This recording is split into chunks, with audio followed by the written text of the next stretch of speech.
All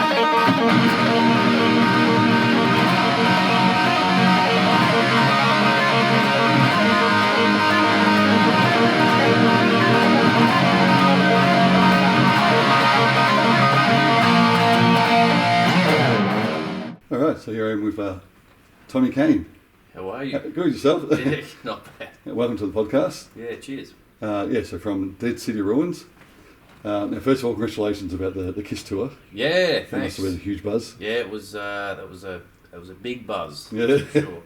Getting up and playing before those guys. Yeah. Yeah. So how did that all come about? It was supposed to happen in 2019. That's when right. it was supposed to happen. Before they actually got one of the members got sick. I think it was Paul Stanley got sick, and they canned it. And then, but we got that. We got that through our booking agency in Australia. So we'll pretty when we, I think it was about mid 2019, about July. I think they were saying, they're coming out and they need a support band, and you guys can do it. Wow. Pretty big deal. Yeah. But we did wait till 2022 for it to happen. Yeah, wow. So did you just do the Melbourne show, or was it? We just did the Melbourne show. Okay, yeah. Yeah, we just did that one. Yeah. But that was, They also did Adelaide, Perth and Brisbane, I think, and Sydney. So. Okay, yeah. Yeah, actually, I saw it on YouTube last night. Oh, did you? Yeah, so I got the whole show of you guys. Yeah, okay. Yeah, so Someone's recorded it? yeah, like right at the back, so. Oh, cool. Yeah, that sounded great. Yeah, awesome. And yeah, my brother was there and he just loved it. Yeah. He was blown away by you guys. Yeah. Actually, even before Chris mentioned you guys about the album, he goes, "Oh, you got to check out this band." He said, "Yeah, they're just incredible," and he was just blown away. So it's good. Yeah, cool. Yeah. Awesome. Well, thanks. Yeah. So how long was it? 40-minute set you guys did? Yeah, we did a 45-minute set which was pretty lucky, really. They we didn't know how much we were going to get, but they said half an hour, then they changed to 45, so it was pretty cool. Yeah. And how the guys in the band, the Kiss? Well, we don't know. Really? It was very, they did their thing, and we just got out of the way, Yeah. We saw them as much, like, we literally just walked past them after they'd done their sound check, and that was about it, They didn't, I mean, with everything going on in the world, I think they wanted to keep to themselves. Yeah. I think it was their first night in Australia too, so we didn't really get to talk to them, just to hello. Yeah. That's waving your hands, you're walking past us. Yeah. Yeah, like I said, it's probably fair enough the way things are now with the COVID, and I mean, I think that's gone, hopefully, but people are still a bit wary about it. Yeah, exactly. Well, we got to meet their the bass tech and the guitar tech. We got to meet. That was pretty cool. And but that was and also their manager also. Yeah. But that was as far as it went. Yep. Yeah. And how was Rod Laver as a venue? Yeah. Oh yeah. It's great. Great. Really well done. As you can imagine. The backstages and that. It's like a massive office sort of thing, and then with all the rooms and that, for, as you can imagine, like all the tennis players and that have their all their things going on. So yeah, it's pretty much like that. Yeah. Yeah, it's and it's got this big warehouse thing out the back where all the equipment was coming in with the trucks, and there's loads straight onto the stage. Yeah. But as far as the sound for you guys, like, had no problems? No. It was we had pretty good fallback up there. That was for sure. We don't use any monitors, but for that we use at this stage fallbacks, but they were really well done. And it was it was like a bone dry sound, like playing, because it's such a large venue. Yeah, so that's right. It was pretty cool. Yeah, I mean, like what I heard on the video, it sounded great. Thanks. But sometimes you do hear these stories of you don't get as much on the desk or something, or not mixed well, but that sounded great. Yeah, cheers. So as long as it felt good for you guys too. Oh yeah, it felt pretty, as good as it could get. We rehearsed pretty well for it. Even, we did rent out I think it was Max Watts. We rented out Max Watts in the city just to do a quick run through of everything what was going to happen on the day. So it felt better up on the stage of the Rod Laver though. Yeah. Oh, for sure. Yeah, I was a lot of people there, what I saw. So. Yeah, I try not to look at them. Yeah. Yeah, that's great. But yeah, so going over to the new album. Yep. Or newish album. Yeah. Probably it's old to you guys now. Yeah, yeah. So Shockwave. Yeah. How's that going? Yeah, well, it came out September 20th. Supposed to come out in August, but yeah, it got delayed a bit just through manufacturing issues and that sort of thing. But yeah, it's come out and it's hit Spotify, and people are already received their vinyls and stuff. So the people that did all the pre-orders got them. So that's great. Yeah, I've seen some videos of people spinning them. Oh, really? Yeah, which is pretty cool. Yeah. It's good to see that. It's come out really well. All the artwork, the songs came out really well. The photos came out really well, and the inner sleeves and all that. So yeah, we're pretty stoked, and we're pretty stoked with the album, how that sounds, and the so far the reaction's been pretty good. I mean, there's not many people complaining about it, which is good. Well, I was going to say, I mean, the sound of it, what I've heard, it's fantastic. Yeah. You just hear everything like really clear. Yep. Just to hear, if you want to hear the bass, you can hear what's going on. The guitar's really clear. Yeah, 100%. And the drum sounds great too. Yeah. The drums came out really well. All came out really well, but that was all thanks to our producer, really. Yeah. Aiming for a certain sound, and he knows how to pull it. Yeah. No, he did a fantastic sound. So with the main songwriting for the album. Yep. Who was that? Well, as far as like music or lyrics. Yeah. Music. Music? Yeah. Well, it's a bit of a collaboration, really. Okay. So it's basically Sean or I will write a riff, and then we structure basically a whole song around it. Okay. And sometimes we'll have many riffs, and we'll have an idea of structuring a song together, or we'll just go, this is the riff, let's work around it, and Steve-O will, we spent a long time in small little office rooms, in front of a computer, just doing pre-production, so sometimes I forget how it all came together. Like a lot of the time I forget, like, how did that happen again? And because we spent so long just either in the rehearsal studio or in Steve-O's pre-production room, which he had out in the eastern suburbs here. So yeah, it is a collaboration. It really is between Sean, Steve-O, and myself. Sometimes Steve-O will jump behind the guitar and go, look, I've got to sing over this, and he'll play a couple of chords, and then we got to figure out, okay, so he wants to sing over those chords. It's either just going to be flat power chords or normal chords, or it'll be a riff in that in that key. So whatever he's feeling. But a lot of the time, it'll be a riff, and then we go from there. Yeah. So how long has it been in the making? So the Shockwave? Yeah. Shockwave was in the making since 2000.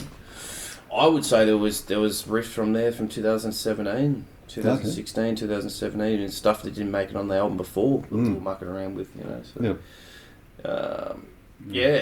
like, I mean, a song like Sorcerer, that riff's been, that was one of Sean's riffs that had been floating around literally from 2015. Okay. Yeah, which we tried with our old singer, and we gave it the scrap. So on the before. For the last album. There you go. Wow. Crazy. Yeah.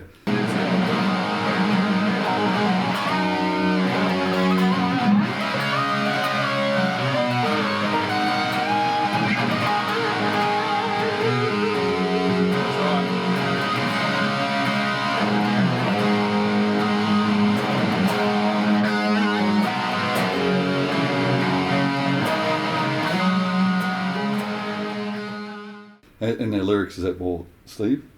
It's all Steve-O. Yep. Yeah, Steve-O will just sit there and nut that out, because I certainly don't have much to say. Yeah. I'll tell you about. But Steve-O's good at writing stories, and it's all Steve-O. Yep. Yeah. No, I'm the same. I can write music and riffs, but kind of lyrics, forget about it. Yeah. Unless you want really corny lyrics, Yeah. Exactly. Yeah. Oh, I'm the same. Yeah, now just going through some of the songs. Yeah. Talking about the Sorcerer. Actually, the film clip for that one. Yeah. That's That's really good. Yeah. Was it Superpowers there? Was that one of your mates? Yeah. That was one of our mates from up in Queensland. He Okay. was, he also filled it in on a couple of shows which I was away for early in the year. So his name's Nick. So, but there was just one of our mates, and that was just Steve-O pulling some magic with his camera. That was really cool. I love it. Yeah. Like the whole garage thing. You know? Yeah. Yeah, it's really cool. Yeah. Great song too. Yeah. As I said, that one had been in the works for a long time. That was Sean's original idea with the riff. So. Oh yeah. Yeah. And actually, going with the riffs, if you guys like do come up with a riff, do you usually write like both of them, or you like say, "Hey, I've got this," and then he says, "Try this one"? I mean, Preacher's a good example of that. Like, so Sean came up with the intro part. Yep. And then he didn't know where to go with it. So I was thinking about it for a while, and I was like, what about if I came up with the chorus idea, and then we sort of went, all right, let's do a verse, we'll try a verse, and it was sort of the Skid Row thing that we originally came up with. Yep. And then we moved into, when we did the pre-production with Machine, then it changed again. So then the verse, it was sort of like, hey, I want this groovy thing, and then it changed again. I don't know how it came about it, but one of the things I can't remember really how it happened, but it was, it just happened. So it was like an intro riff, and then it was like, I've got this good chorus riff, and then this sort of versey thing, and we sort of mucked around with Steve, and then we had the idea for the midsection solo and all that all mapped out, like, I want to do this breakdown. So it all comes together. So like, that's a pretty cool one. And that's the verse that I was saying that we changed to more of that funky. It was more of a very Skid Row-y type verse, but then we changed it to that more.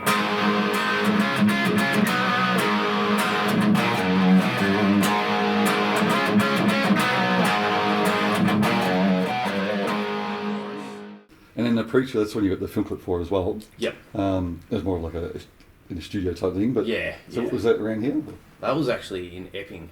Was it? Yeah, it was at a factory out there. So we got all the lighting and stuff from a place trucked over, and then we had a couple of guys set that up, and then just a film guy who was there. So it was like a massive operation, because we had to that factory still had to be open the next day, so it closed down at 5:30. So all the gear came up in at 5:30, set it all up. We had so many issues with the lights, and we didn't actually start filming till about 3 a.m. Oh, seriously? Yeah, so we did it. We got it to 2 hours of filming done. Yeah. And then it was like, all right, we're going to pack it all down again. So it was hurry up. All this time mucking around with lights till about 3 a.m, and then pack it all down again. And Wow. So we just squeezed it in. Yeah. I have to go back and watch it now, see how tired you are.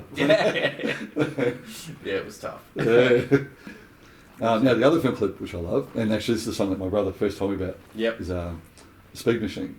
Yeah. That's a great clip. Yeah, really cool clip. Yeah. So that was a lot of work, actually. That was we were trying to do that all through COVID and all that, but the idea was there, and it was sort of like obviously it's about a car, right? So that was like, all right, let's get the coolest car. Yeah. Let's find the coolest car and go to the Outback and all that sort of stuff, and it was done in like sections, but that was it was a mate of ours had that really cool car, and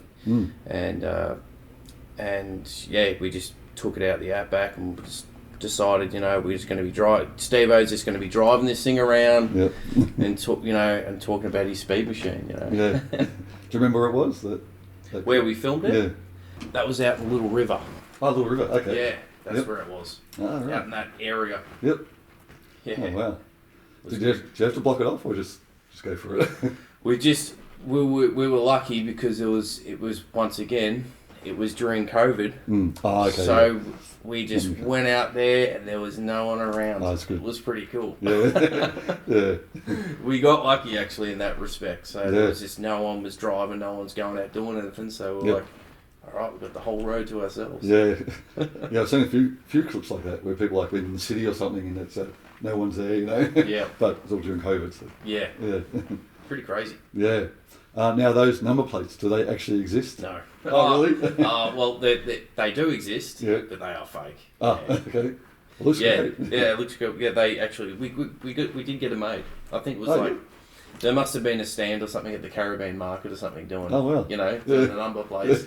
So yeah, I mean, and I think we just got them made for like $100 or whatever it was. Oh wow. Yeah, they'll be floating around somewhere. Yeah.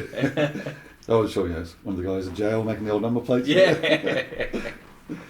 Yeah, but again, another great song. Yeah. And great solo too. Oh, cheers. Yeah. They share the little harmony part towards the end. Towards the end there. Yeah. Yeah. Really cool. That was just another spare of the moment thing. Let's do a harmony, you know. Yep. Chuck it in there. So did you guys work much on the harmony guitar parts? Yeah, like we do more like very basic harmony stuff. So that Thin Lizzy sort of vibe. Yep. So or just octaves sort of thing too.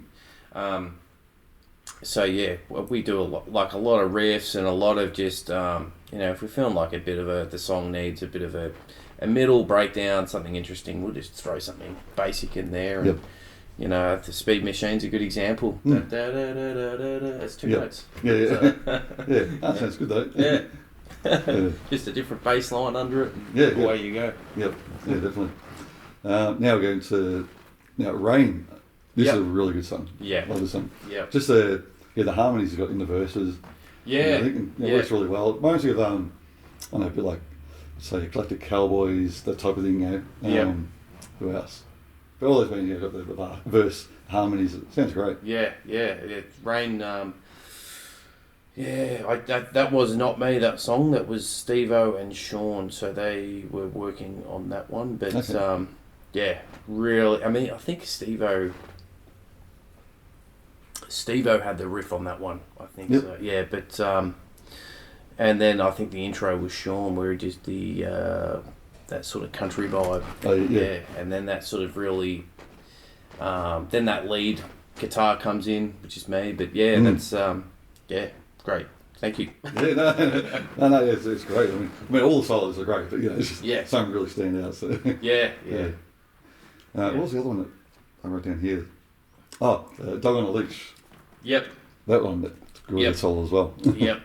That is a cool song. Yeah, I think we're going to be trying to play that tonight. We haven't. No, really. Yeah, I've got rehearsal tonight. We're going to try and fire that one up because we're so used to playing, the live set, which a lot of the Shockwave songs aren't on, but now we're going to relearn Shockwave. Yeah. So it's always a tricky part. Yeah, so now it's out, and we're going to be playing a lot more of the songs off it. So yeah. Yeah, but Dog on a Leash, that was one of my riffs, that intro sort of thing. Yep. And I just said I just want to do a fast riff, and then Steve-O was like, well, I want to do a fast song, and but then with that real slow chorus. Yeah. And that pre-chorus that build up and then a slow chorus. But, that was another one. Was just a bunch of riffs and throw it to the wind and see what happens. I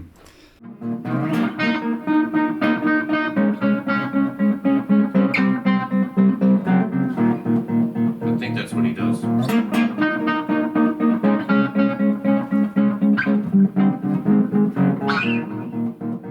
But talking about the the songwriting and playing the songs. So have you actually had to go back and listen to it and think, what did I do here, or relearn your parts? Yeah, I'm doing it this afternoon. Really? Yeah. Because we're at rehearsal tonight, and it's like, we're gonna, and I'm like, now especially with the solos, I'm like, what did I? Yeah. What was the? There's a couple of notes here I've forgotten. So but that's all right. It's on Spotify now, so I can go back to it whenever I want. Yeah. I mean, not everyone plays them the same anyway. So yeah. I actually had an interview the other day with a guy that from a musician who did the whole Metallica course, and they programmed all the Metallica songs in from the recordings. But then they actually got Metallica to play over the top with the app. Right. And they said it was a lot different because over the years, they played them live. Yeah. And they played in different ways, or the solos, or. Wow. And it's like, oh, very interesting, you know. Yeah. I can imagine. You know, they wouldn't. It's not like they'd get in there and go, we have to do it the same way and Justice for All was done. They'd be weaving it out, hitting keynotes, and then exactly, you'd forget like exactly what you did. Surely, yeah, and like the live way becomes the real way in a way, you know, because they play it so many times. Yeah, where the album's just once, that's it. Yeah, exactly. Yeah. Oh God, can't imagine how many times those guys have played those songs. Oh yeah, that's right. Oh, like hundreds of thousands, maybe. Yeah. Have you heard about that app, Musician? No. Okay. So what is it like? You can play along with any song, like in the same. What is it like? The same. So it's just the app. So it actually picks up the sound. Okay. So if I had it playing here, it's like the bouncing ball, and so it comes up the notes, the tab, and you got to play along, and the more you get right on time, the more points you get. Oh, really? So it's a really good one for teaching. I use it all the time for teaching. Yeah, cool. And so you get a score for it, and you can slow it down and do it, and then put it on auto mode. So just say if you do 80%, get it all right, then it automatically increases to 85. Wow. Yeah, that's a really good learning tool. Yeah, and Metallica just did a course for the app, breaking down about I think 10 of their songs. Yeah, jeez, that's pretty cool. Yeah, really cool.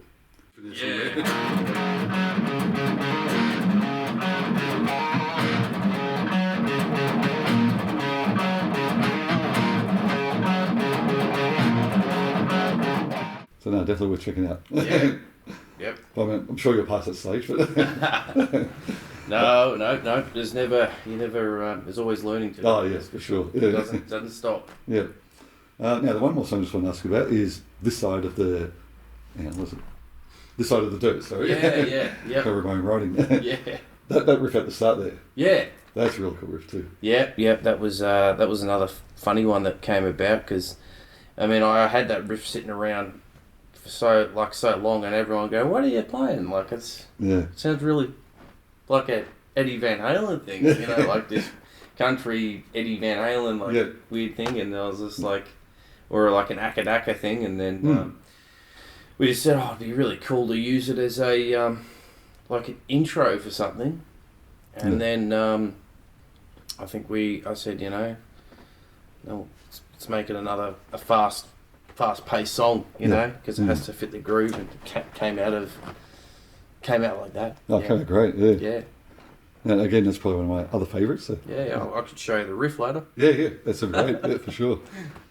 But that's right, one more song. Yeah. They're all good, but Blood Moon.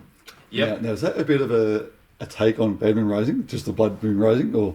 Yeah, that's Blood Moon. That was actually the first song that Steve-O ever showed us that out of his direction. Ah, right. Yeah. So he was like, I've written this song called Blood Moon. Yeah. And, when we first met him and we're like hearing it going, that's pretty cool song, and we wanted to keep it like, good. So that was all Steve-O, him in his bedroom, like, over the years crafting this song.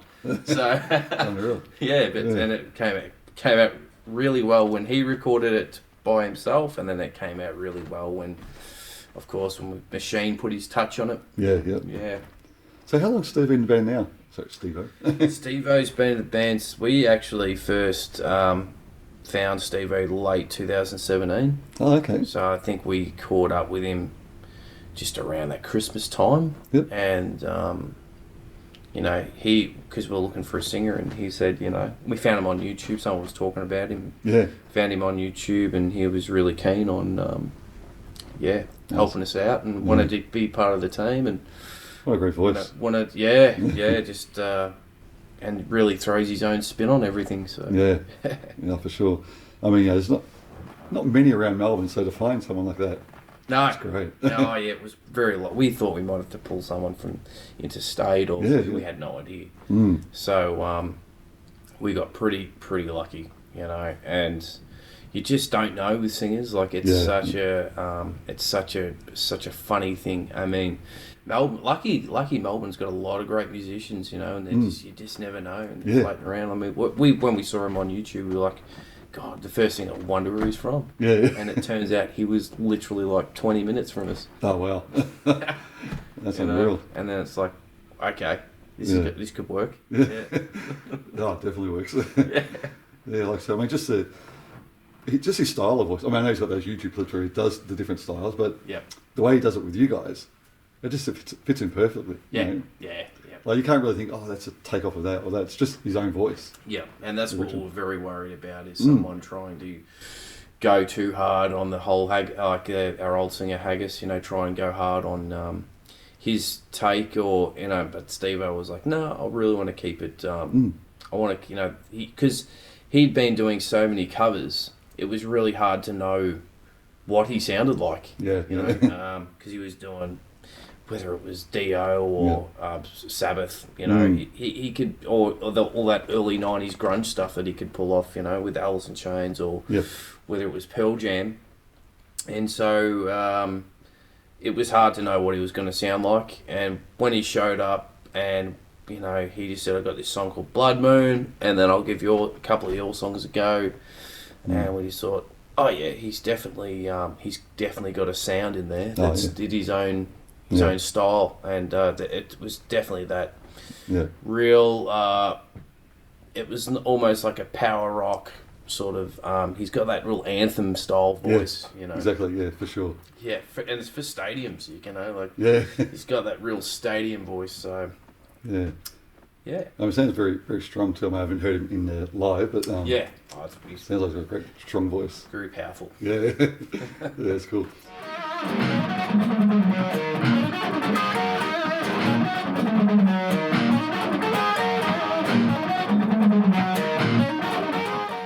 Now, one last question my brother wanted me to ask you. Yeah. As far as covers, do you guys have any covers, or if you do, or if you don't, what covers would you do? Well, back we try and steer clear from depending. Now that Shockwave's out, I don't think we'll be doing a lot, depending on how long. Like if we got an hour and a half set or something like that, we got time, we'll do it. But we haven't done covers really for a few years now. Like we used to do, I think we did one cover night, like a Pantera cover day or whatever it was up in the country. Yep. And I think we did we did like I can't remember what Pantera song we did. It was so long ago. It would have been literally 8 years ago. Oh, really? Yeah, so but like we'll do that. We've done Thin Lizzy covers before, just as something to do at Cherry Bar or back in the day. Yep. Just trying, but it was very difficult because when back in the day, our singer Haggis wasn't really fond of doing that sort of stuff. But now that Steve-O's in the band, it's been a pretty wild ride. Like as soon as Steve-O joined, we had a tour, booked in Germany, with Udo Dirtschneider. Oh, that's right, yeah. So it was like, get in there, learn the songs, and you're going to have to play half an hour a night, every night for a month or whatever it was, or 6 weeks. Wow. And then we had to get back and write Shockwave in 2018, or start definitely getting involved in writing it. So we did that. Then we had to go on back to Germany in late 2018 and go on another tour, which was our own headline show. And then ended 2019, record Shockwave, and then Kiss was cancelled, and then of course the following year everything happened.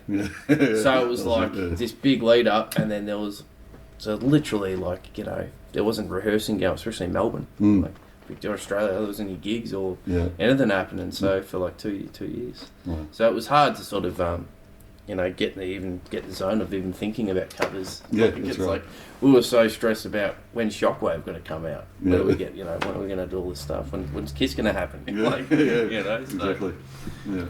Yeah. So the play now. You got the shows coming up like right at the corner. There's another one too, wasn't there? Somewhere. Sydney. Sydney. Yeah. We'll be up to Sydney. We've got the Melbourne and Sydney shows. Yep. And then after that.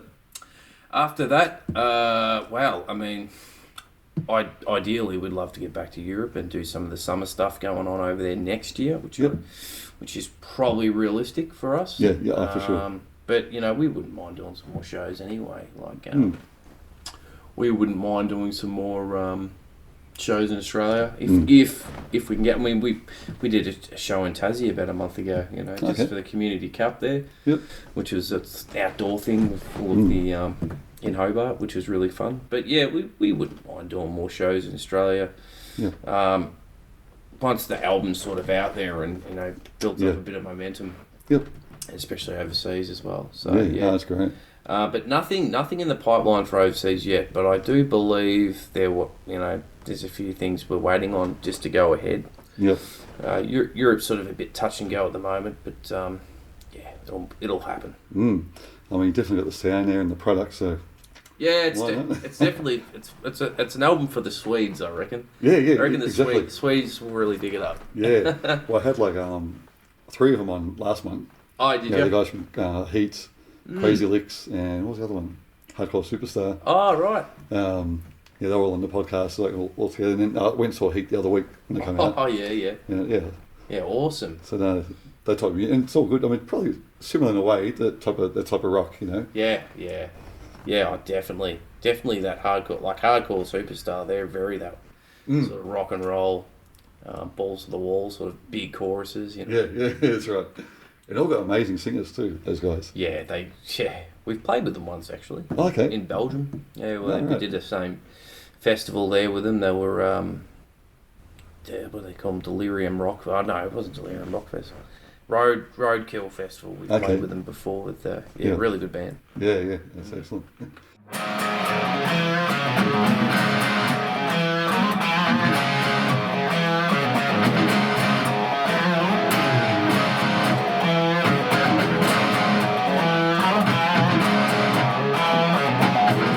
And just to finish off, with yourself, what's your main influences? Well, I mean, I started off a very, Nirvana, Pearl Jam, Alice in Chains, and all that sort of stuff. And then I moved more into that Metallica era, Pantera, and I just, I started learning, I came off the bat of pick up the guitar and his Black Album or his Injustice or Ride the Lightning, go learn it, Yeah. So or Skid Row or whatever. So, but then I moved more into the Guns N' Roses stage with Skid Row and all that sort of style and a bit of blues. So all over the shop really. I was just sort of never really focused down on a specific style, but I sort of learnt everything. And then trying to sort of get that into what I think sounds cool. Yeah. No, it sounds great what you're doing. So fantastic. Cheers. Yeah, but no, good luck with the album and with the tour. Thank you. And I guess if we're able to hear a couple of songs, a few riffs and everything. Yep. All right, beautiful. Thank you. No worries.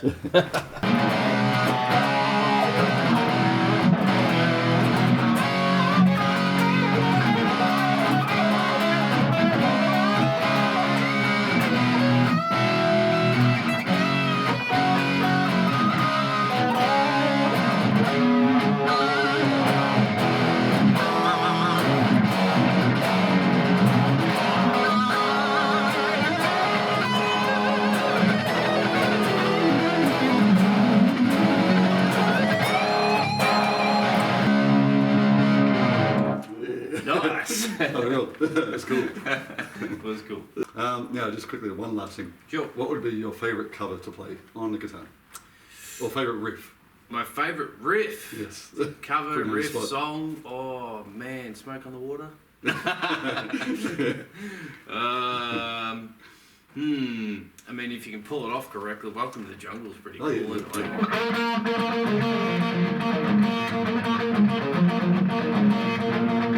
it?